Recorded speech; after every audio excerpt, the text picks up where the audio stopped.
भगवत गीता अध्याय 18। उसके उपरांत अर्जुन बोले, हे महाभाव, हे अंतर्यामीन, हे वासुदेव, मैं संन्यास और त्याग के तत्व को पृथक पृथक जानना चाहता हूँ।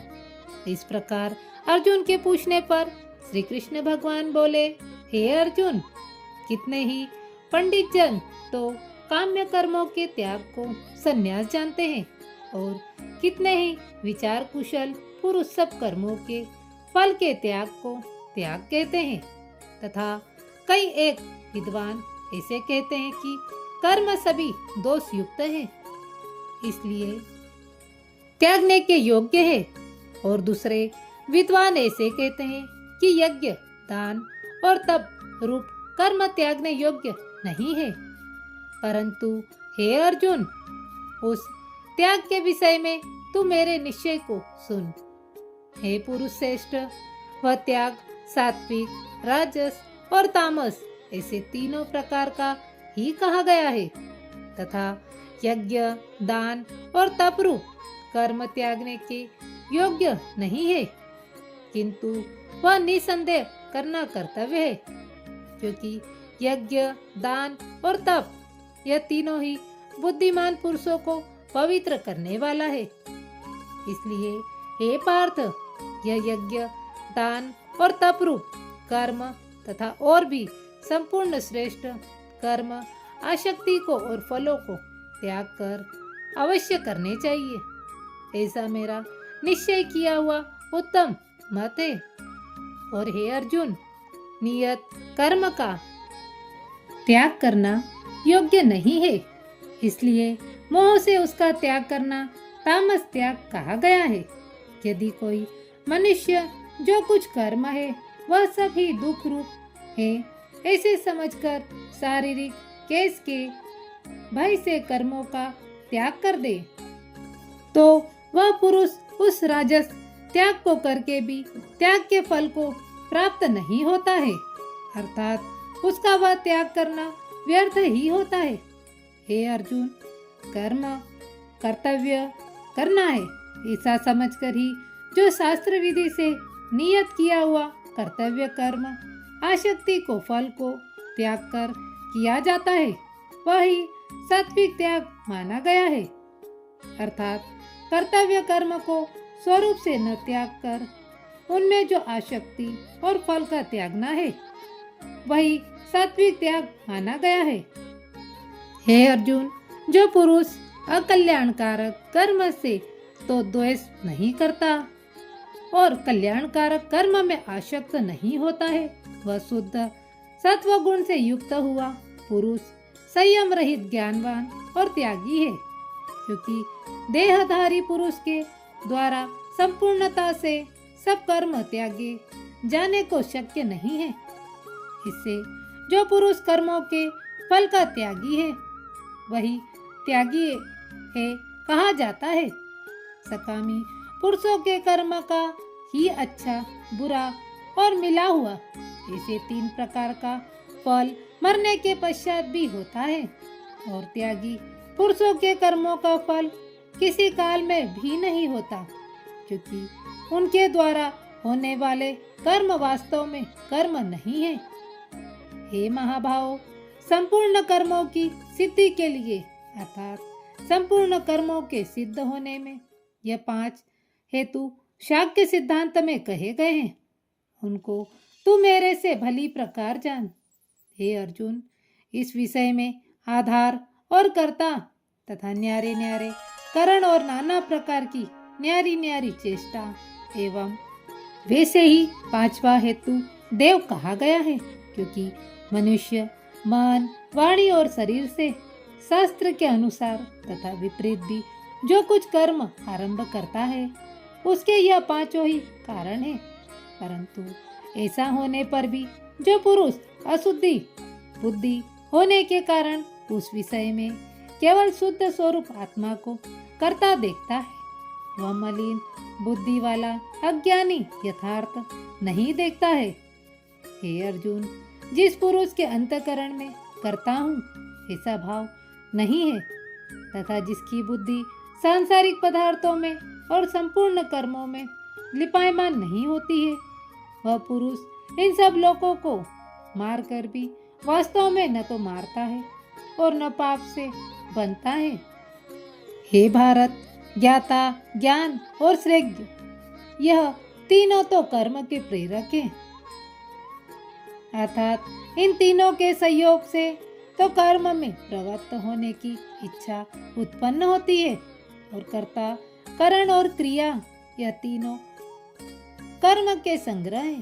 अर्थात इन तीनों के सहयोग से कर्म बनता है। उन सब में ज्ञान और कर्म तथा कर्ता भी गुणों के भेद से शाक्य शास्त्र में तीन तीन प्रकार से कहे गए हैं। उनको भी तू मेरे से भली प्रकार सुन। हे अर्जुन, जिस ज्ञान से मनुष्य पृथक पृथक सब भूतों में एक अविनाशी परमात्मा भाव को विभाग रहित संभाव से स्थित देखता है, उस ज्ञान को तो तू सात्विक ज्ञान जान। और जो ज्ञान अर्थात जिस ज्ञान के द्वारा मनुष्य संपूर्ण भूतों में भिन्न भिन्न प्रकार के अनेक भावों को न्यारा न्यारा करके जानता है, उस ज्ञान को तू राजस जान। और जो ज्ञान एक कार्य रूप शरीर में ही संपूर्णता के सदृश्य आ सकते हैं, अर्थात जिस विपरीत ज्ञान के द्वारा मनुष्य एक क्षण भंगुर नाशवान शरीर को ही आत्मा मानकर उसमें सर्वस्व की भांति आसक्त रहता है, तथा जो बिना युक्ति वाला तत्व अर्थ से रहित और तुच्छ है, वह ज्ञान तामस कहा गया है। हे अर्जुन, जो कर्म शास्त्र विधि से नियत किया हुआ और कर्तापन के अभिमान से रहित, फल को न चाहने वाले पुरुष द्वारा बिना राग द्वेष से किया हुआ है, वह कर्म सात्विक कहा जाता है। और जो कर्म बहुत परिश्रम से युक्त है तथा फल को चाहने वाले और अहंकार युक्त पुरुष द्वारा किया जाता है, वह कर्म राजस कहा गया है। तथा जो कर्म परिणाम, हानि, हिंसा और सामर्थ्य को न विचार कर केवल अज्ञान से आरंभ किया जाता है, वह कर्म तामस कहा जाता है। हे अर्जुन, जो कर्ता आसक्ति से रहित और अहंकार के वचन न बोलने वाला, धैर्य और उत्साह से युक्त, कार्य के सिद्ध होने और न होने में हर्ष, शोक आदि विकारों से रहित है, वह कर्ता तो सात्विक कहा जाता है। जो आसक्ति से युक्त कर्मों के फल को चाहने वाला और लोभी है तथा दूसरों को कष्ट देने के स्वभाव वाला, अशुद्धचारी और हर्ष शोक से लिपायमान है, वह कर्ता राजस कहा जाता है। जो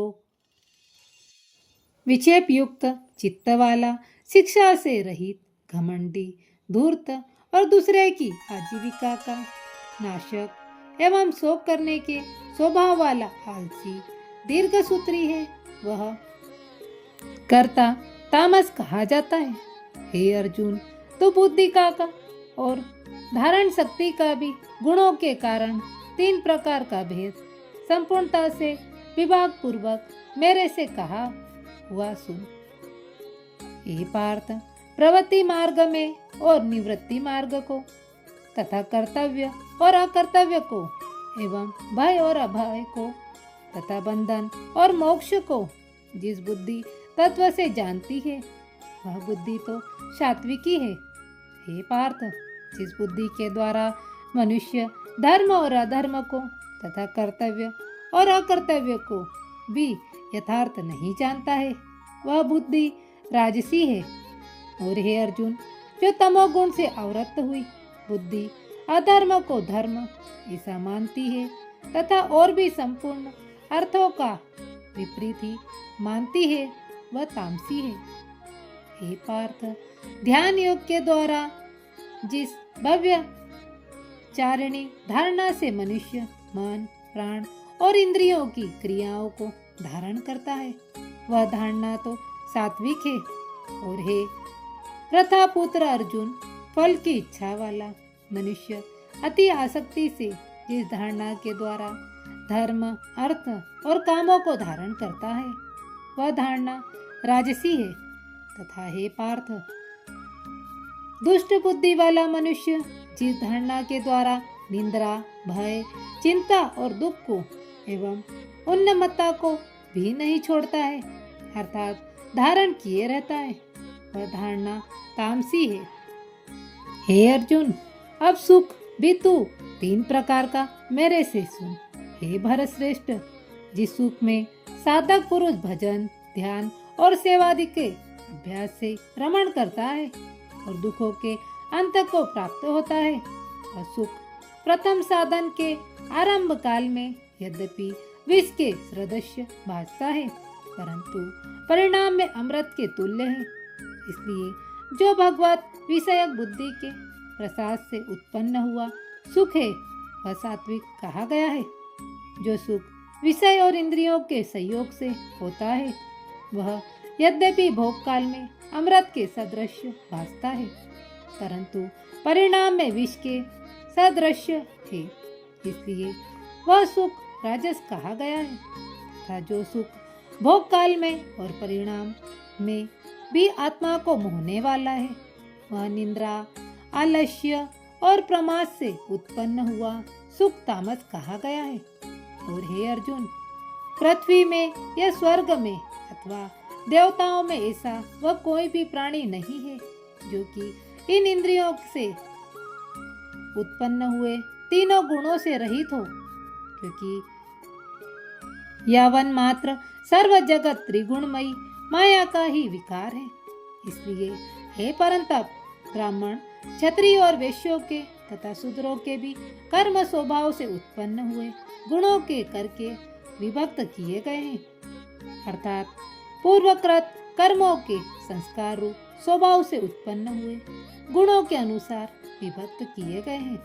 उनमें अंतःकरण का निग्रह, इंद्रियों का दमन, बाहर भीतर की शुद्धि, धर्म के लिए कष्ट सहन करना और क्षमा भाव एवं मन, इंद्रियां और शरीर की सरलता, आस्तिक बुद्धि, शास्त्र विषयक ज्ञान और परमात्मा तत्व का अनुभव भी है। ये तो ब्राह्मण के स्वाभाविक कर्म है। शूरवीरता, तेज, धैर्य, चतुरता और युद्ध में भी न भागने का स्वभाव एवं दान और स्वाभाविक भाव अर्थात निस्वार्थ भाव से सबका हित सोचकर शास्त्र के अनुसार शासन द्वारा प्रेम के सहित पुत्र तुल्य प्रजा को पालन करने का भाव से ये सब क्षत्रिय के स्वाभाविक कर्म है। खेती, गोपालन और क्रय विक्रय रूप सत्य व्यवहार ये वैश्य के स्वाभाविक कर्म है। और सब वर्णों की सेवा करना यह शूद्र का भी स्वाभाविक कर्म है। एवं इस अपने अपने स्वाभाविक कर्म में लगा हुआ मनुष्य भगवत प्राप्ति रूप परम सिद्धि को प्राप्त होता है। परंतु जिस प्रकार से अपने स्वाभाविक कर्म में लगा हुआ मनुष्य परम सिद्धि को प्राप्त होता है, उस विधि को तू मेरे से सुन। हे अर्जुन, जिस परमात्मा से सर्वभूतों की उत्पत्ति हुई है और जिससे वह सर्व जगत व्याप्त है, उस परमेश्वर को अपने स्वाभाविक कर्म द्वारा पूजकर मनुष्य परम सिद्धि को प्राप्त होता है। इसलिए अच्छी प्रकार आचरण किए हुए दूसरे के धर्म से गुण रहित भी अपना धर्म श्रेष्ठ है, क्योंकि स्वभाव से नियत किए हुए स्वधर्म रूप कर्मों को करता हुआ मनुष्य पाप को नहीं प्राप्त होता।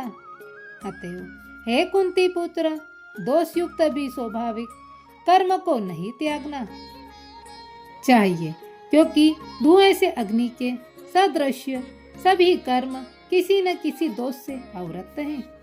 हे अर्जुन, सर्वत्र आसक्ति रहित बुद्धि वाला, इस पर हार रहित और जीते हुए अंतकरण वाला पुरुष साख्य योग द्वारा भी परम निष्कर्म सिद्धि को प्राप्त होता है, अर्थात क्रिया रहित शुद्ध सच्चिदानंद घन परमात्मा की प्राप्ति रूप परम सिद्धि को प्राप्त होता है। इसलिए हे कुंती पुत्र, अंतकरण की शुद्धि रूपी सिद्धि को प्राप्त हुआ पुरुष जिसे साख्य योग के द्वारा सच्चिदानंद घन ब्रह्मा को प्राप्त होता है, तथा जो तत्व ज्ञान की परानिष्ठा है, उसको भी तू मेरे से संक्षेप से जान।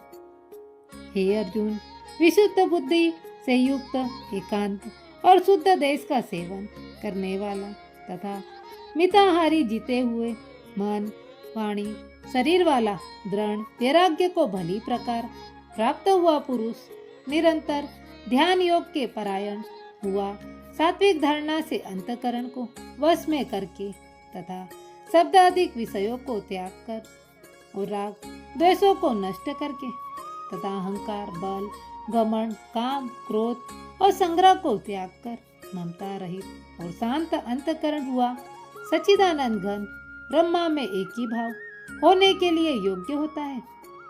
फिर भी वह सच्चिदानंद घन ब्रह्मा में एक ही भाव से स्थित हुआ प्रसन्न चित्त वाला पुरुष न तो किसी वस्तु के लिए शोक करता है और न किसी आकांक्षा ही करता है, एवं सब भूतों में समभाव हुआ मेरी पराभक्ति को प्राप्त होता है।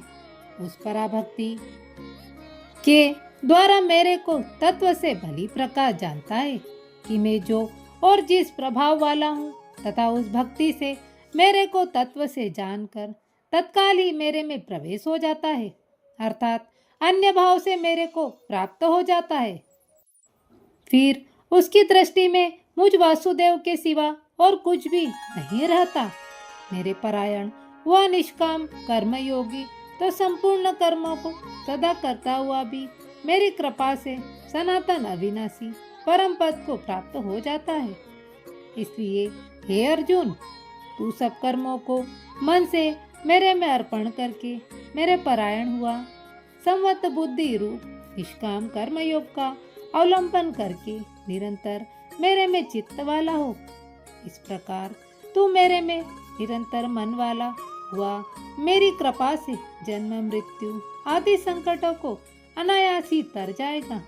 और यदि अहंकार के कारण मेरे वचनों को नहीं सुनेगा तो नष्ट हो जाएगा, अर्थात परमार्थ से भ्रष्ट हो जाएगा।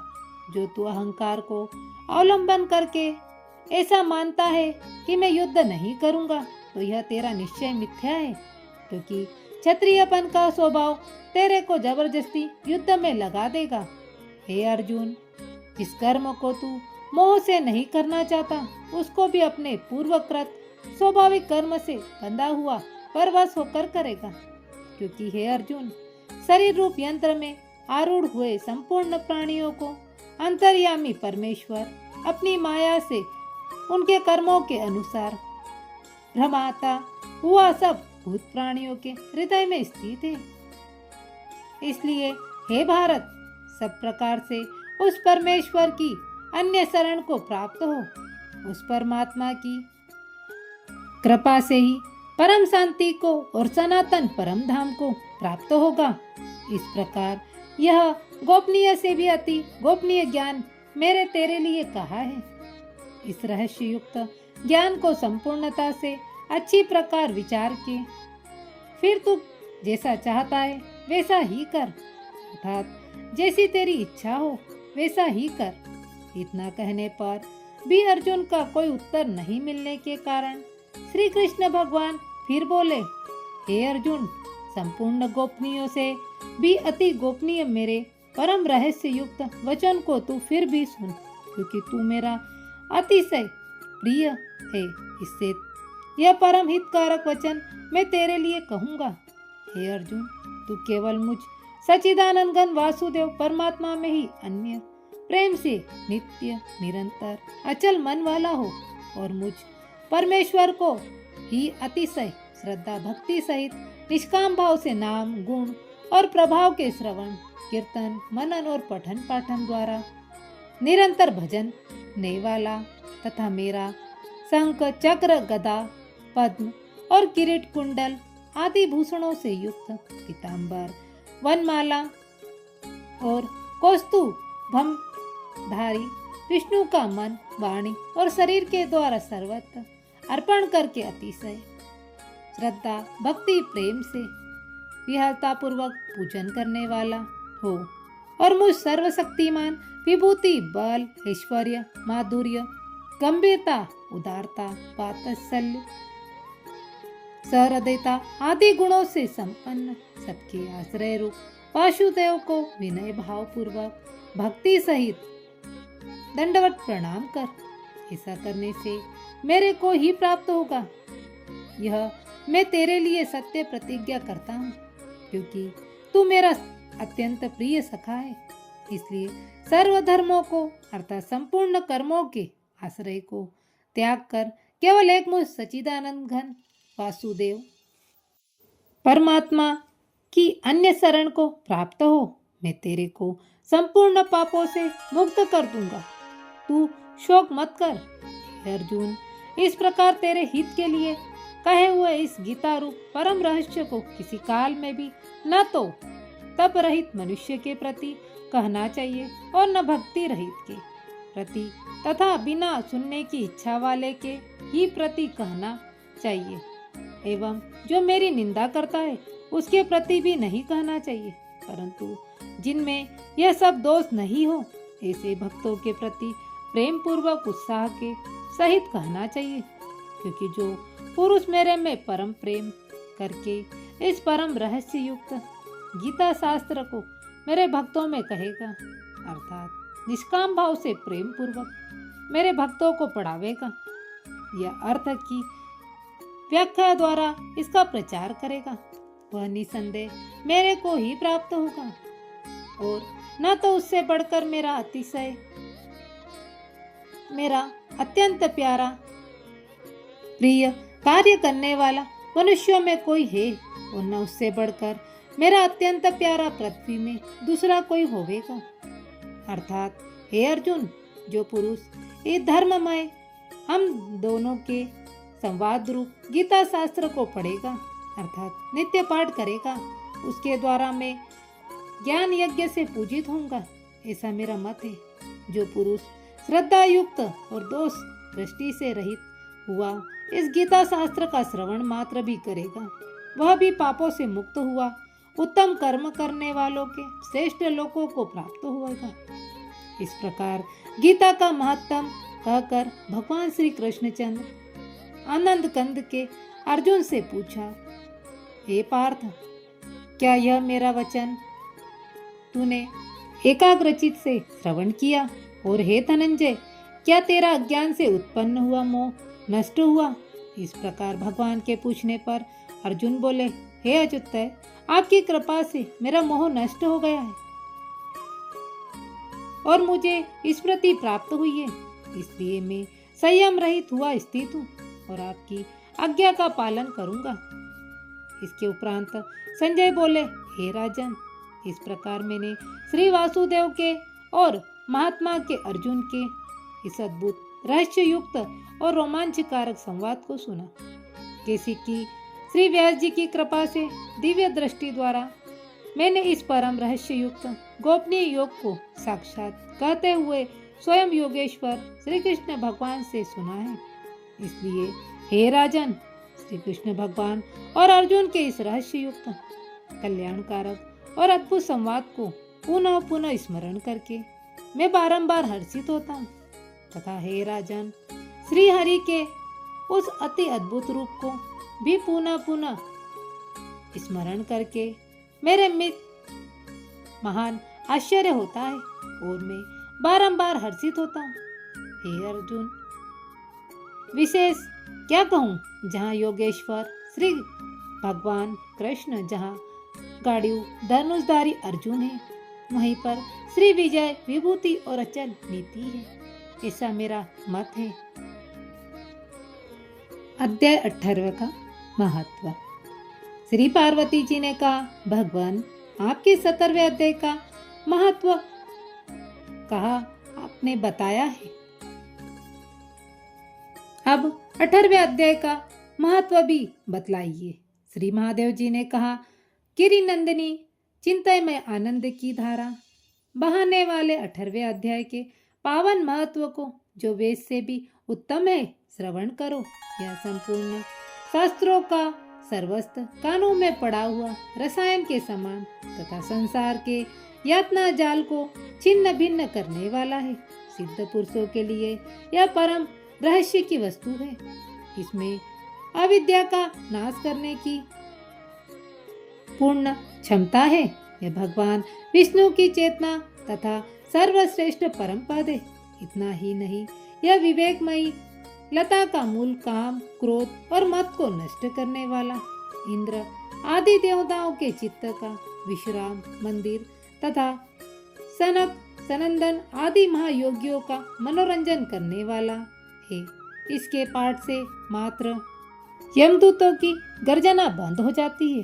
पार्वती, इससे बढ़कर कोई ऐसा रहस्यमय उपदेश नहीं है जो सप्तम मानवों के त्रिविध ताप को हरने वाला और बड़े बड़े पातकों का नाश करने वाला हो।